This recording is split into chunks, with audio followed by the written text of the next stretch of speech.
Right, it's gone 1 o'clock. Paola, are you happy to start? I'll start with the housekeeping and introductions, if that's okay. So welcome everybody to this first TSU seminar of the 2023 series. My name is Anna Plushtova, and today we're delighted to welcome Professor Paola Jiron from the University of Chile. Paola has published extensively on urban mobility, mobile methods, and equal mobilities in both English and in Spanish. One of her most recent publications is Evangelists of the Urban Future, a decolonial critique of the smart city narrative in Santiago de Chile, with Walter Imelanzori and Eduardo Osterling. And you can find that paper in the journal City. But today, Paola's talk is on the topic of situating mobilities, the challenges of implementing sustainable, electric, active and caring mobilities in the South. Paola will talk to us for about 40 minutes today, and then we'll have approximately 20 minutes for discussion. The first part of the seminar, Paola's talk, will be recorded and then made available online, but not the second part.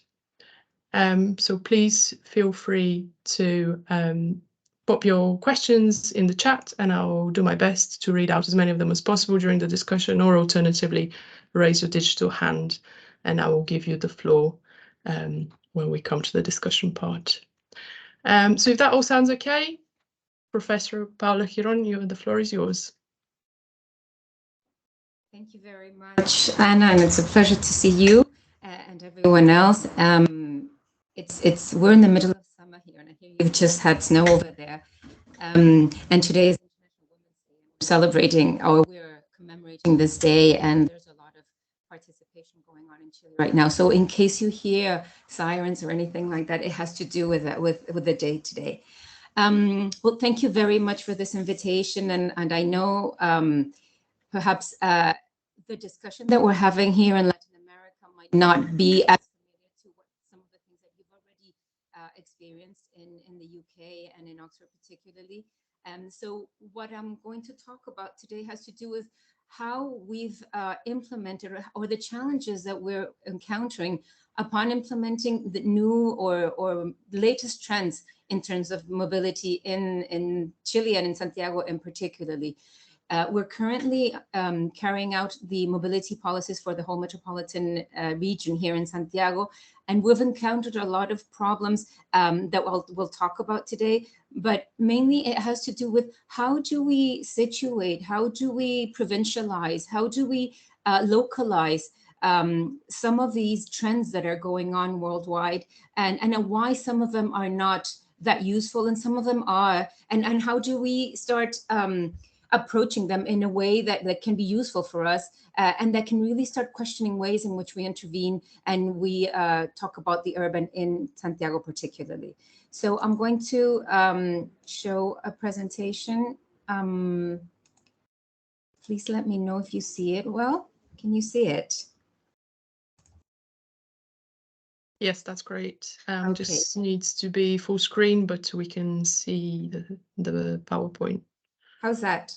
Is that a full screen? I can it's see not full screen yet for me. I see it as a full screen here. And if I move it, can you see this? I just passed the page. Not at the minute. Is it worth stopping sharing and starting again? Okay.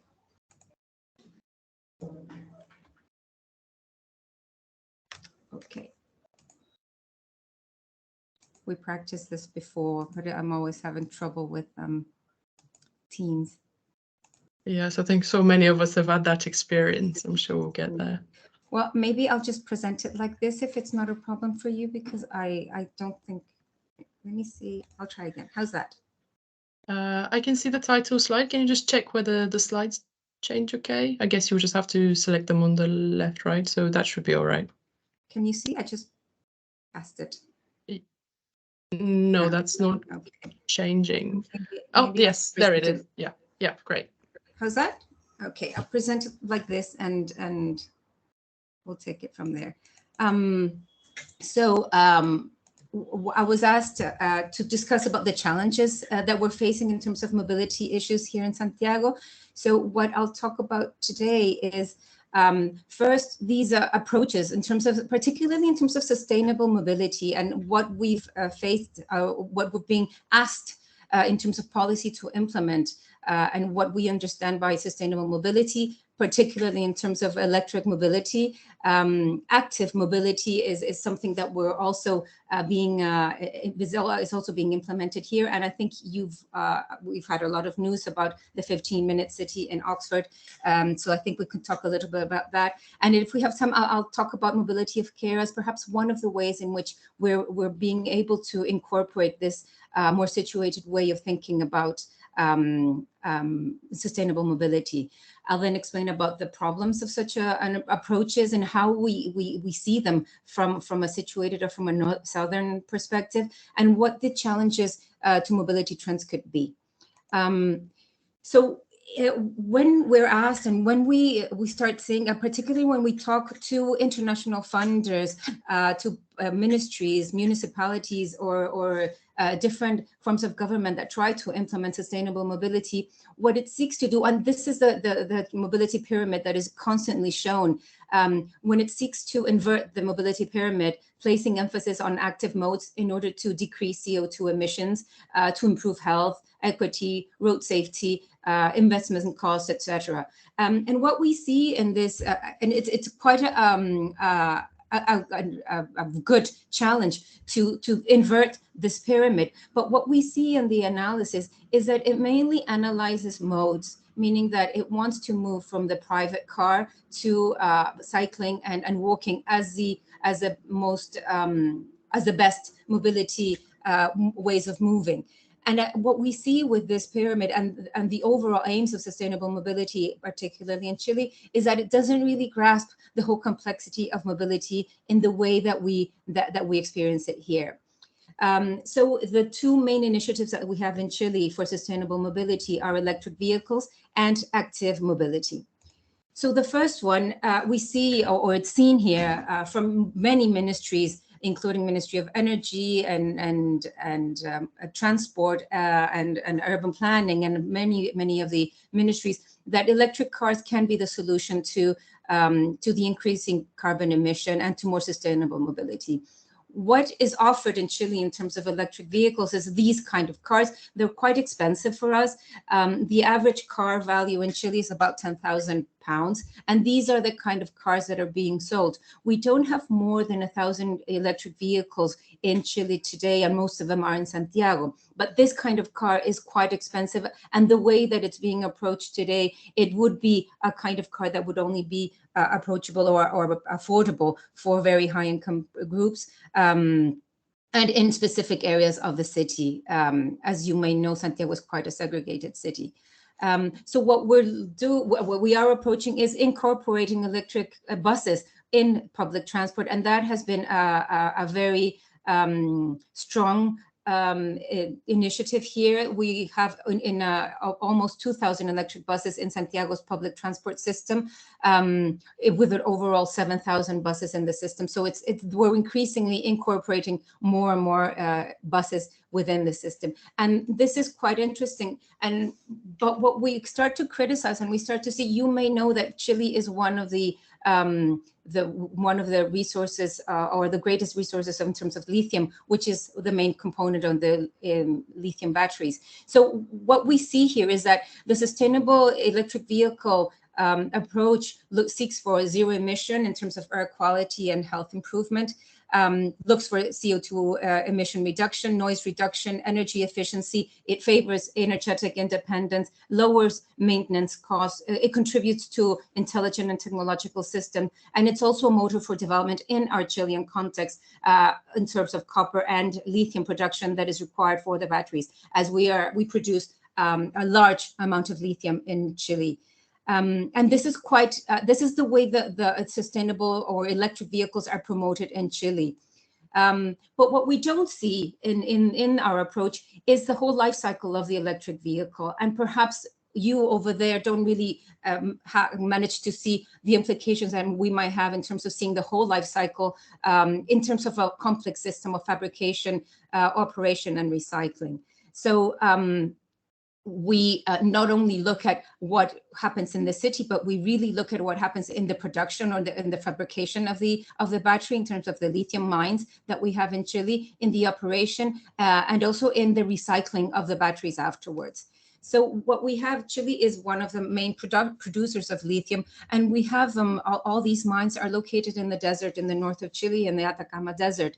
And it's currently being one of the most exploited and extractivist area of the country. This is what the pools of lithium look like, and they're all over the northern part of the desert. So we have a lot of both Chilean and international mining companies intervening in the country. And what we have is the lithium that is extracted from the Atacama Desert produces a large amount of contamination. And also because it's these types of production where you have pools of lithium that then get dried up in these mounds of lithium, and then the lithium is extracted from here. We have all these fauna and that is being affected by these mines. And we've had a lot of protests of local indigenous communities as well that are protesting with the contamination that these mines might have. And then when we look at the operation of the vehicle, we still, in Chile, we have 40% of the source of energy still comes from thermoelectric plants. So the amount of CO2 emission that may have from the cars is not really all the amount of contamination that we have. And then when we look at the operation, electric vehicles do not solve the main problem that we have in terms of car in the cities. As it generates, it replaces car for a car, and it creates electric congestion. And then what we also have is that the operation of the vehicle demands infrastructure that we're still setting up today that will be quite important in terms of the public space that it will occupy. So all these elements that we have, including the waste management, where only 5% of the batteries are recycled worldwide. And in Chile, our norm doesn't allow for the conversion of conventional cars into electric vehicles. So the problem that we face in terms of the challenges of electric vehicles is large. A lot has to do with us being a major producer of lithium, but it means that the contribution to global warming depends on sources of energy, and 40% of the energy provision in Chile is carbon, and it's responsible for 25% of the CO2 emissions. Also, the benefits are focused on the operation of the car and not on the fabrication and the recycling of it, so not on the whole life cycle of the car. The zero emissions in cities in other parts of the world creates sacrifice zones in the north of Chile that are being quite contested at currently. We can't really recycle the ion lithium batteries as of today. And what we're having, or what we will be having, is a lot of scrap of conventional cars. So how is this considered equitable in a worldwide perspective? And it's not quite equitable in Chile, but when we look at it from a worldwide perspective, we're looking at many cities worldwide that might be benefiting from electric vehicles, but we are assuming a large part of the cost of that emission. The price is still quite elevated, and the benefits will definitely be on higher income areas, and it might not really reduce our congestion. So when we look at electric vehicles as a way of approaching sustainable transport, I think it's really questionable, and it's something that we really have to look at, particularly when we look at private cars. So that's one of the approaches that we're having in terms of sustainable mobility. It's quite strong. There's perhaps not as strong as we've seen in the north, but it's something that's coming up in Chile today. Another initiative, which for some it's contradictory to the electric vehicles, is active mobility. When we talk about active mobility, we talk about using the body for walking and to activate other modes of transport, including cycling. So the main reasons for incorporating active mobility in Chile and in many Latin American cities, and perhaps worldwide, is to avoid sedentarism and improve health. It's seen as an eco-friendly mode of transport. It's seen as inclusive. It's seen as cheaper because cycling and walking is a lot cheaper than cars and public transport. It's also seen as an efficient use of public space and street space. And also it makes people happier. And so we do have this approach in terms of policies in Chile, and with the aim of increasing walking in Santiago, as walking promotes health. That's the approach that we're having in Chile. But when we look at some of the data in terms of walking, we see that we already walk a lot in Santiago, particularly. In terms of modal partition, walking is the main mode of transport in Santiago in the origin and destination surveys. It's even higher than public transport and private car. So what we see is that we already walk a lot, and the aim of increasing walking as a way of active mobility requires to be questioned and requires to be looked at. How is it, who is it, and what is happening in terms of walking? Do we really need to increase the amount of walking in the city, or do we need to look at it in a closer way? So when we look at active mobility in Chile, we see that walking is unevenly distributed in public space, in urban space in general.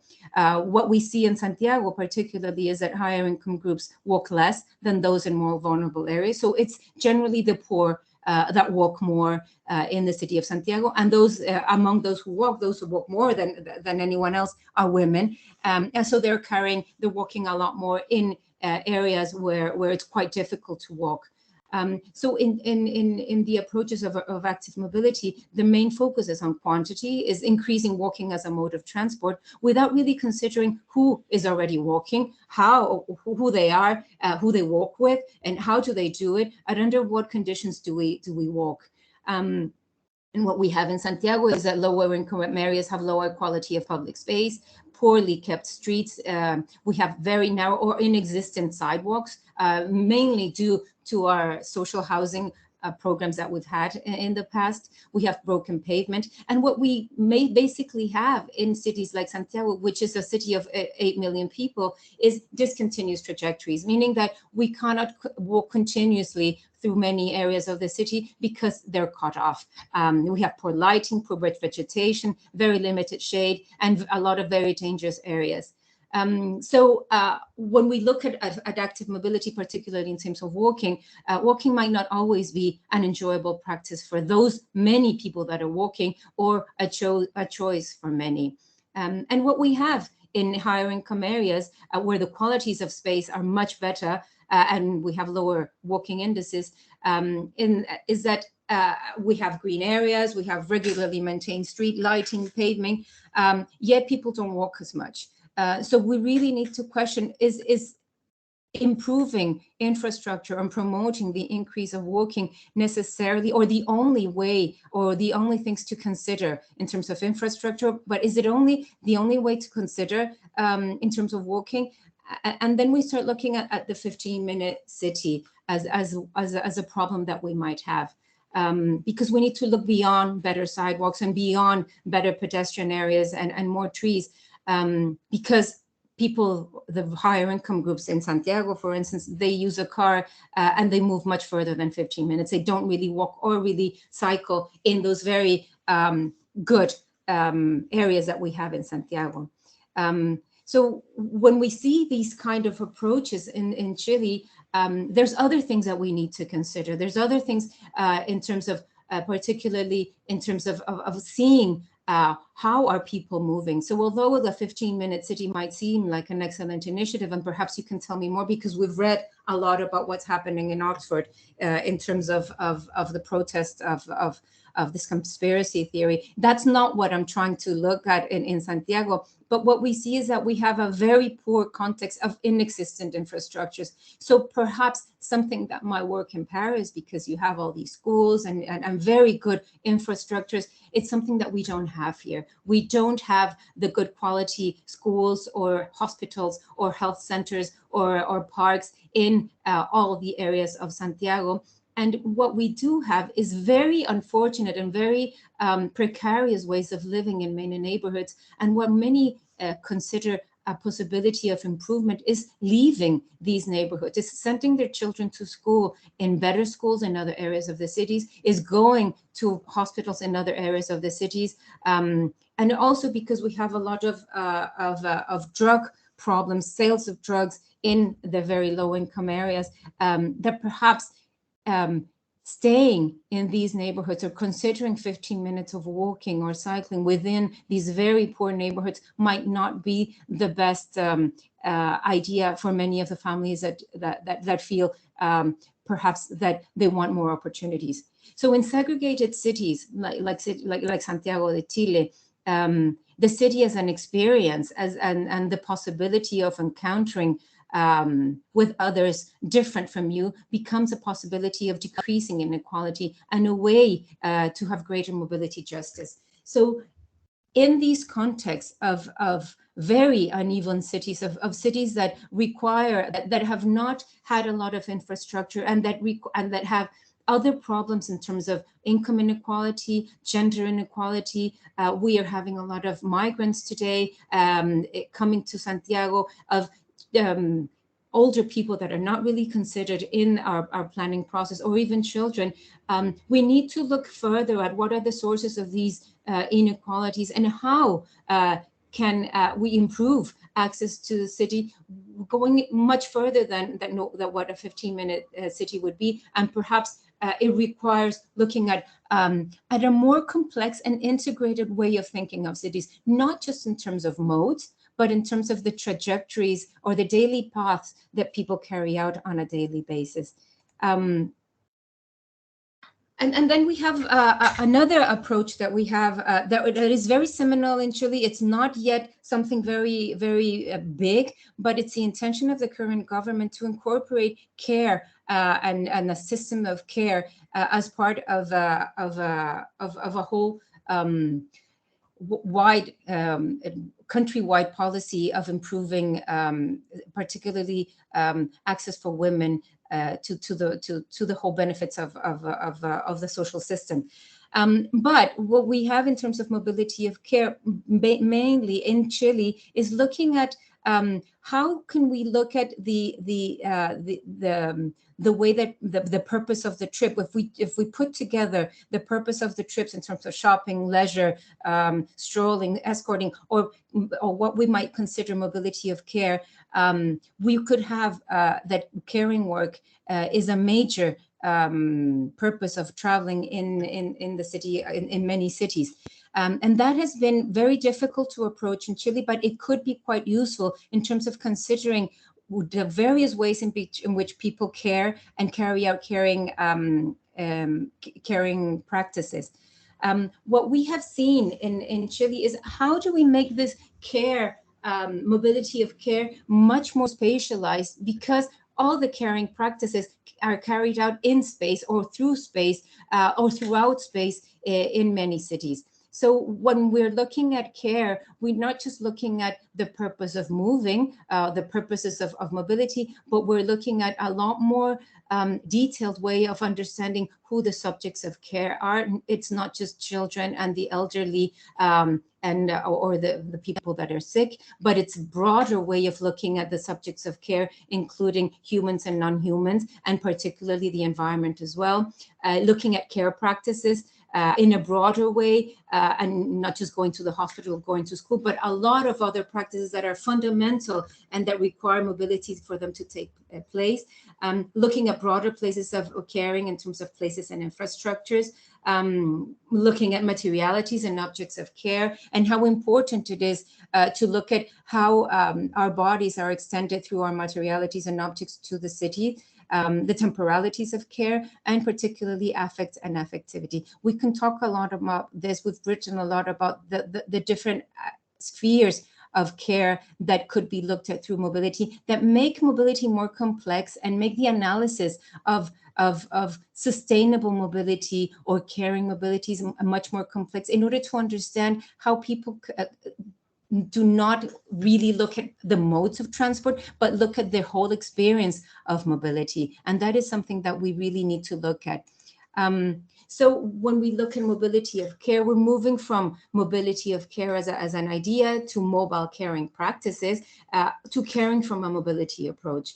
And that would be important in order to reclassify purpose of trips, for instance, and that's something that we're currently undertaking, but really looking at caring practices as mobile, that caring practices take place as people move, even if some people stay fixed. The research that we've carried out is even people that remain in their homes, many of the caring practices require people to come to their houses, either people who take care of them or the purchases that people make come to their houses. So it's really important to look at caring practices as mobile and complex in that sense.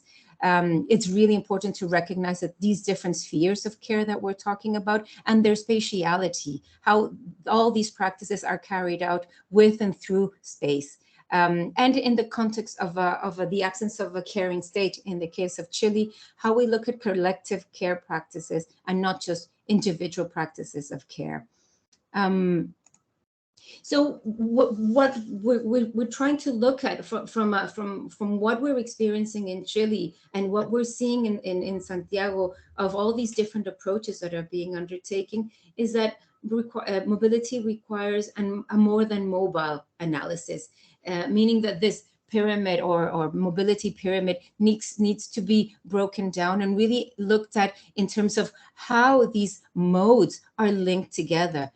So what we look at is understanding whole trajectories of mobility and not just one specific mode, but how people experience the city as a whole. And the idea of trajectories that we've worked on helps to think about the modes and spaces that are often analyzed in a fragmented manner.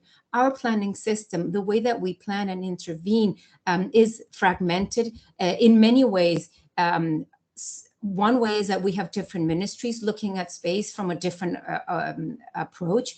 So transport intervenes, and then housing intervenes, and then public spaces intervene in a different way, and larger infrastructure in a different way. So the way that we intervene and that we plan our cities is fragmented. And what we see is that people, through their bodies, weave and connect these fragmented areas through their mobility practices.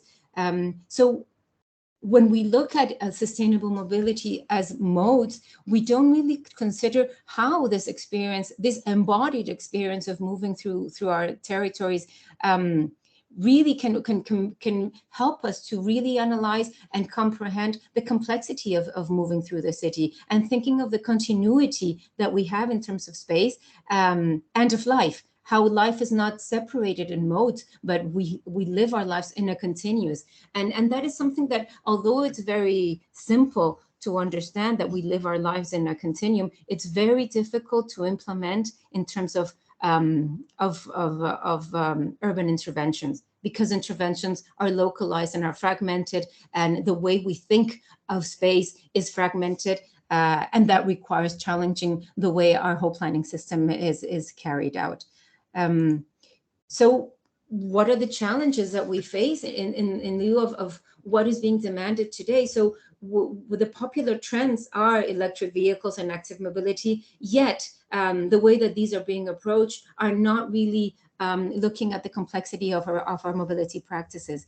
So we really need to situate and decolonize mobility interventions. We get a lot of invitations and a lot of experts coming to Chile and coming to all of the Latin American cities with the latest trends in terms of mobility. But we really need to look at these experiences and look at these ways of intervening from what is more applicable and really undertaking better diagnosis of our situation. For instance, what I mentioned in terms of walking, we already walk a lot. So perhaps the aim of an active mobility might not be to increase mobility, but to improve the ways that we walk and connect the different ways in which walking is partial and it's fragmented today. We need to look at mobility trends further than cleaner and more efficient modes, but really looking at daily travelers' experience. And this is not very easy. It's not very simple. Looking at the ways that trips are connected requires other methodologies in terms of research, but also in terms of policy making, because the policies or the tools that we have today perpetuate this fragmentation of the experience. And so how do we improve the experience of dwelling and moving, rather than making the city more efficient or faster or productive, which is the aim of most of these of our planning practices today. And for us, thinking relationally is key, not just in terms of humans, how us as humans are related. We travel with people, we move with people, but we move with people even if we're not physically next to them, but in terms of caring practices, we're always connected to each other. But also we need to think relationally in terms of territories. So perhaps an improvement in terms of electric vehicles in the city of Santiago is dependent on the extractivist practices in the north of Chile. And that might not be a sustainable way of looking at transport. But perhaps when in the north, electric vehicles are implemented as a solution to CO2 emissions, perhaps it also requires a relational thinking of what are the implications of electric cars and the impact on our countries with the lithium batteries, for instance. So we need to place the context of where these interventions take place ahead of these existing trends. And really look at how these trends can be helpful and situate them and transform them in order to be able to really make better diagnosis and respond to the needs that we have in our local context. And that requires that we start looking at their needs, and we start really looking at how the production of knowledge is carried out in our context here, in dialogue with what's happening in other cities, but really putting into the center the situations that are happening here. And we need to recognize the embodied inequalities and to differentiate the bodies that dwell in motion. And that is something that is not quite approach, is not really looked at in mobility and in urban and public space interventions. Bodies are not seen. They're actually what we see is numbers still. The way that different bodies experience inequality in the flesh and how these bodies embody the inequalities that we face in our cities. And it's very visible and it's very clear, but it's still not part of the way that we plan our cities. And we need to contest that embodied practices continue to weave and stitch together these fragmented forms of intervention. And so the cost of these fragmented ways of thinking in terms of modes and in terms of fragmented practices is assumed by the specific bodies and the uneven bodies that are being faced, that are facing these inequalities.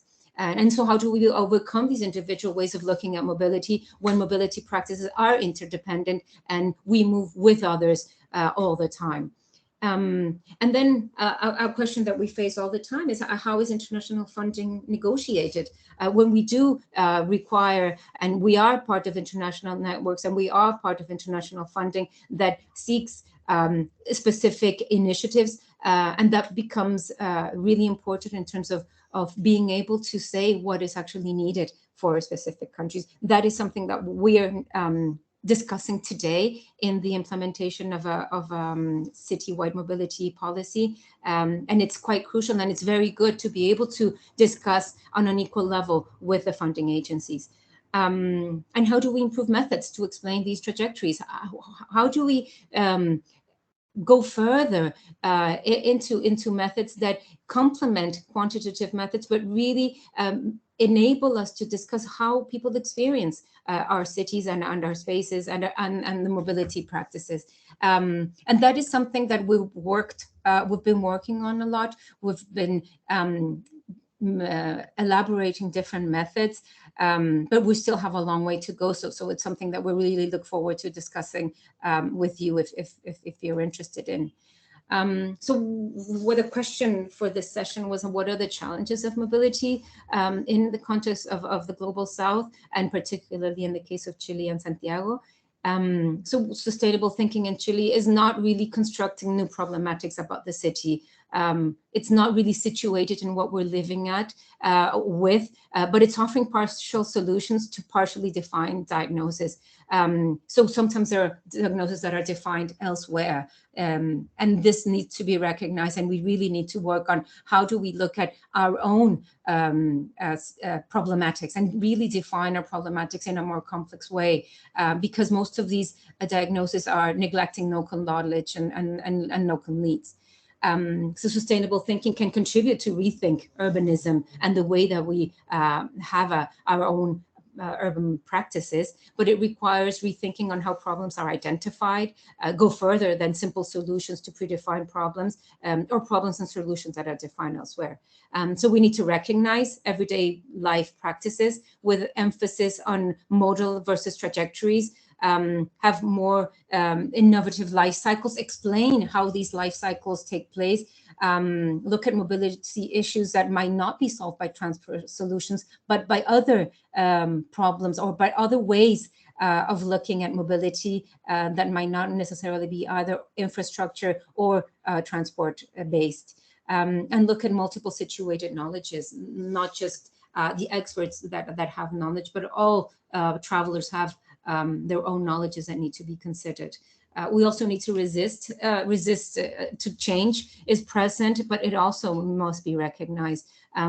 We have a very diverse country, and most of the policies that were implemented are Santiago based, which are often internationally based. So we really need to look at how is resistance taking place, as everyday life cannot be changed very quickly, as it resists a lot of change. And in Chile, we've experienced over the past 3 years a lot of change in terms of protests to our existing political system, everything that happened during COVID with very strict measures implemented, and what we're living now in terms of redefining our constitution yet again. So we've been discussing these issues for a long time. And also we need to repair, because we've had decades of uneven decision making in cities like Santiago, where territories are shattered. You can see how physically shattered they are, but they're shattered in terms of the way that people experience their lives in our cities. And perhaps our caring practices could be quite a good way of looking and repairing these shattered territories, and looking at caring practices in relation to the efficiency that is required in cities today, and find ways of reusing as a way of repairing, for instance, as ways of creating and reusing energy, for instance. So those are the challenges that we're facing in Santiago and in Chile. I don't know if they make much sense to you, but it's the things that we're discussing today, and seeing how we can enter into dialogue with other cities that are going through similar things or different things in terms of methods, in terms of approaches, in terms of complementary ways in which we can overcome this modal thinking and really look at the experience and the trajectories of people as a more integrated and relational way of thinking. So that's it. Thank you very much. And I hope it was clear. I tend to speak very fast, so looking forward to your questions. Thank you so much, Paola, for this wonderful presentation. I heard you very clear throughout. I'm sure everyone else did as well. It was great to hear a talk that was both really grounded in the specific challenges and practices of urban mobility in Santiago, really brought it to life for those of us who haven't been there, but also the way you wove through so many theoretical concerns and questions that I know many of us here share. So there'll be plenty of food for thought